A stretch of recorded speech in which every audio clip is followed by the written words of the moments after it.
guys, welcome back to my channel. If you are new here, my name is Rini K.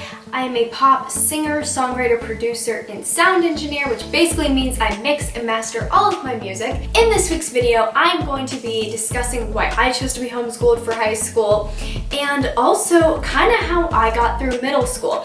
I've DM'd a lot of you guys on Instagram, and by the way, if you're not following me on Instagram, please make sure you go do that at Rini K Official.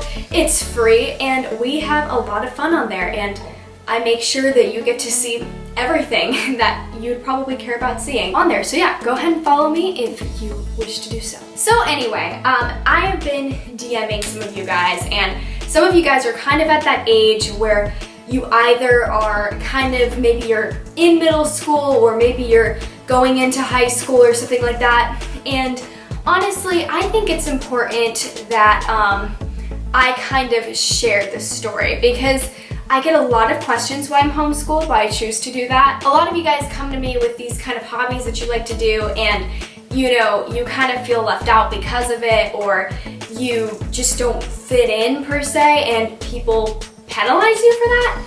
And you know, I was in the same boat at one point. I'm a freshman in high school now, so I've been through middle school. That's like the one thing I can probably talk about on this channel that I'm done with. I'm very new to the music industry, so like, you know, I can do my best. But with middle school, I am done with that, and I can tell you all about that.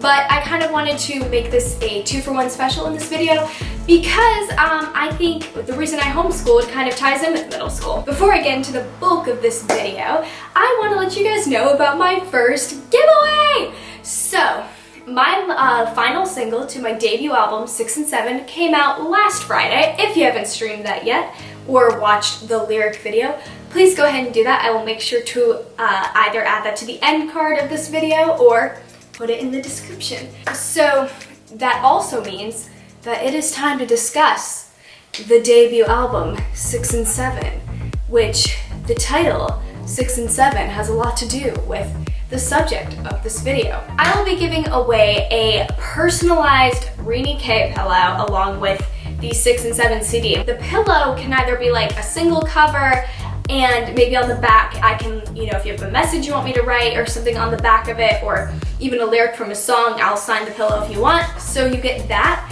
and a CD. I don't have any merch as of yet, but this is kind of like us kind of breaking into merch, and basically you will be the only person that has this pillow. The way you can enter this giveaway is by pre-saving or pre-ordering my debut album, 6 and 7. So I'm gonna leave a link in the description if you want to enter that giveaway. The pre-order does unfortunately only open on May 1st, so if you want to pre-order the album on iTunes, you're gonna have to wait till May 1st, but you can pre-save the album on Spotify right now with the link in the description below, and every 50 pre-saves we get, we add another winner to the giveaway. So make sure you do it. Make sure you share this video with your friends if you want better chances of winning. And let me tell you, we've made one of these pillows before, and it's pretty cool, and I think you guys will like it. Before I begin right away, I just want to quickly ask you to please click the red subscribe button below and hit that bell icon.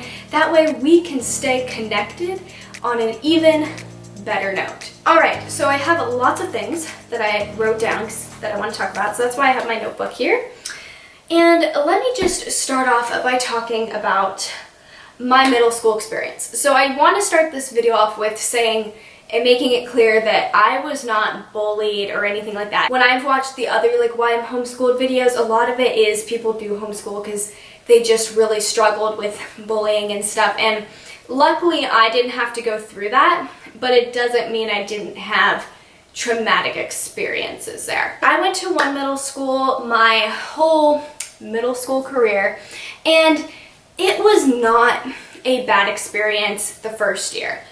However, it was just one of those things where I just didn't like what other kids my age liked. So I really wasn't up to date with like trendy social media apps, which is kind of ironic because now I'm doing YouTube. I can't play sports to save my life, people, and if you ever went to school with me or you just know me personally, you can validate that. So yeah, sports were not my thing. I wasn't into any of like the trendy TV shows. I watched like reality TV. That's about it. And it was one of those things where it wasn't like kids were mean to me. It was just really hard for me to find people to bond with. And I did have about like 3 or 4 really, really good friends that I would consider like my best friends still.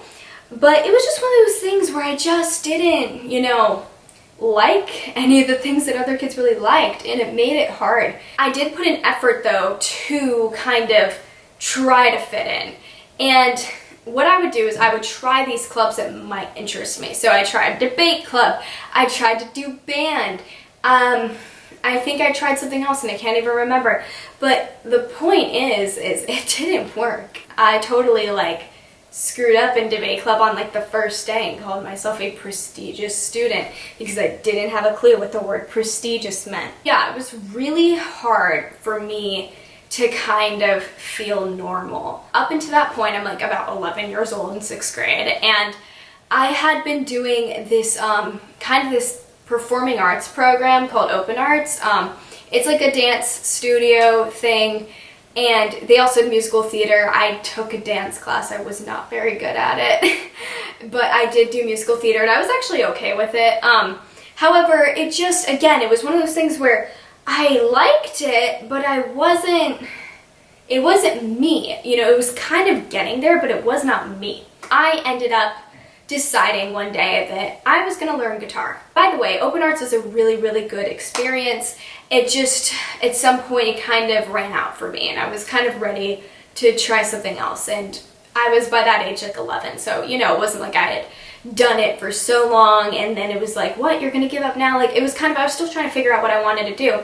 And so I told my mom, if I stop doing Open Arts, will you let me get a guitar and learn to play guitar? But I'm very lucky to have parents that support what I want to do, and or parents that were okay with me kind of going outside the box a little bit than what was really expected. I picked up guitar and loved it so much immediately that I actually began writing songs. Little did I know that was actually the beginning of writing my debut album. 6 and 7 is actually called 6 and 7 because I wrote it in 6th and 7th grade. And I think being a new artist has a lot to do with discovering yourself, as well as those kind of early middle school, high school years. And so that's why the album is called 6 and 7. I get asked that a lot, and it actually does have a deeper meaning than just the years I wrote it in. So fast forward like 2 years, and I realized that this was going to be a lot more serious than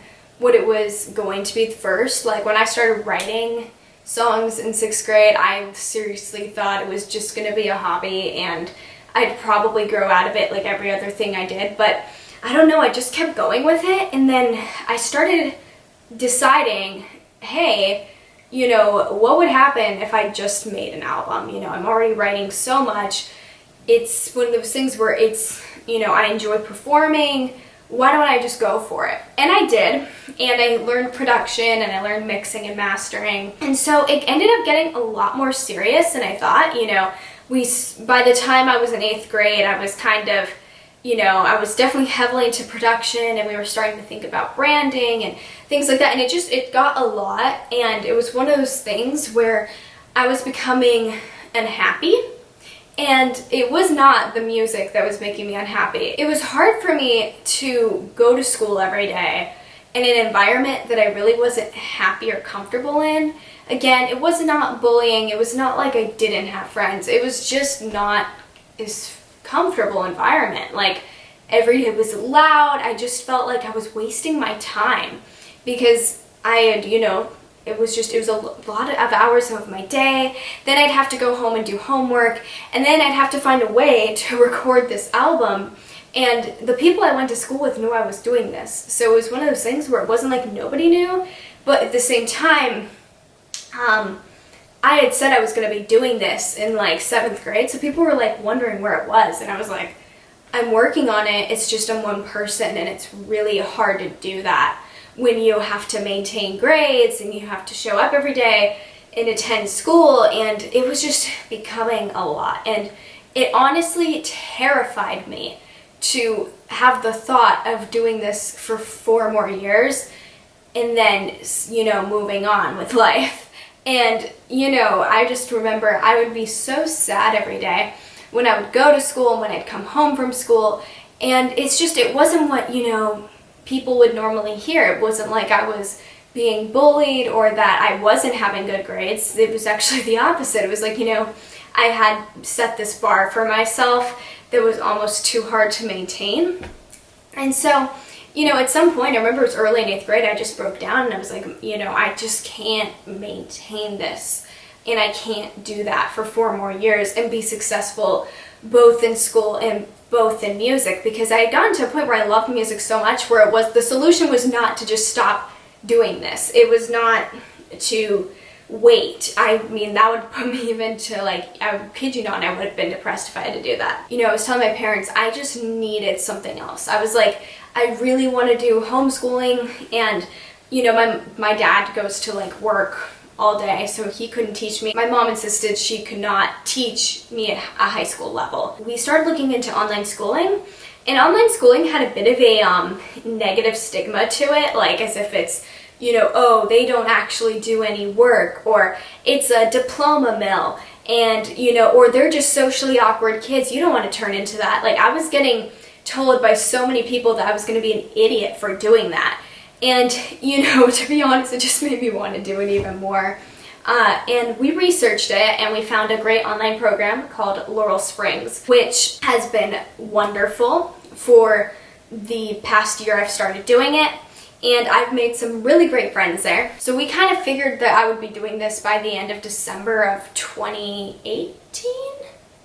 Yeah, I think it was 2018. And we went through with it, and my mom was like, okay, you just got to finish 8th grade now, and then you can start fresh. You can have a little bit more of a work-life balance. It's going to be easier to get the album out. It's going to be easier to do all of that. That was what kind of really helped me finish that year off strongly, because I knew that there was a light at the end of the tunnel. Having 6 and 7 as my kind of distraction, that was what really helped me finish. I want you to know, if there's somebody watching this that is, you know, kind of thinking about like doing their 6 and 7, and it has, believe me, it doesn't have to be anything like what I did, but whether, you know, you're into writing or you're into art or there's some sport that nobody else plays that you like, you know, it's just do it. You know, it's at the end of the day, if somebody doesn't like it, it doesn't matter. They're not you, and you're not going to even know them in like 4 years. So, you know, just do what you want to do, because I tell you what, I was miserable before I did this, and people often are like, you're too young to start a music career, or, you know, you need the high school experience, and that's all great for people that like that stuff, but I tell you what, it wasn't me, and I'd be miserable right now if I wasn't doing what I was doing. So I want to tell you to do what you want to do, and it doesn't have to be anything like what I'm doing. It can be whatever your situation is. It's just you need to do what makes you happy, because otherwise you're just going to be putting on a fake personality for somebody else out there that you're not even going to see. You're not even going to see them in like a couple years. So that's kind of my point of telling you my middle school story, because I know middle school can be so hard for some people. I was lucky that I wasn't a victim of bullying or something like that, but I still went through stuff, and I kind of went through it quietly. And I just want people to know that it's totally normal to not want to be normal. So anyway, the reason I wanted to make this video now is because 6 and 7 really does embody that story. So 6 and 7, the songs aren't necessarily about going through middle school.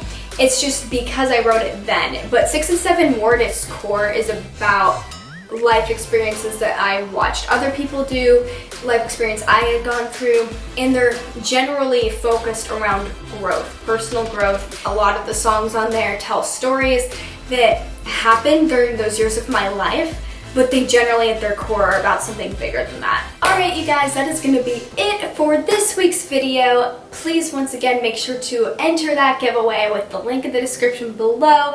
It would mean the world to me if you guys did that. You have no idea how much that helps me out, and literally it's free, and you might win some cool stuff out of it that only you can have. If you found this video useful or entertaining in any sort of way, please make sure to drop a like. And if somebody might be going through the things I talked about, or you think this just might be inspirational to them, please, please, please share it with them. I really do want to make sure everybody knows that it is okay to do your own thing and you're gonna be happier for it. So yeah, please share it with them. And once again, just make sure you're subscribed so you can join my family, and I will see you next week.